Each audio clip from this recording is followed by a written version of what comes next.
சிவ சிவாய ஓம் நம சிவாய. ஓம்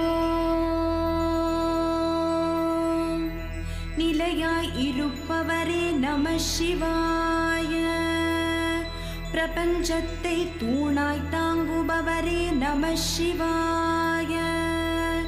இறைவனுக்கு இறைவன் ஆனவரே நம சிவாய.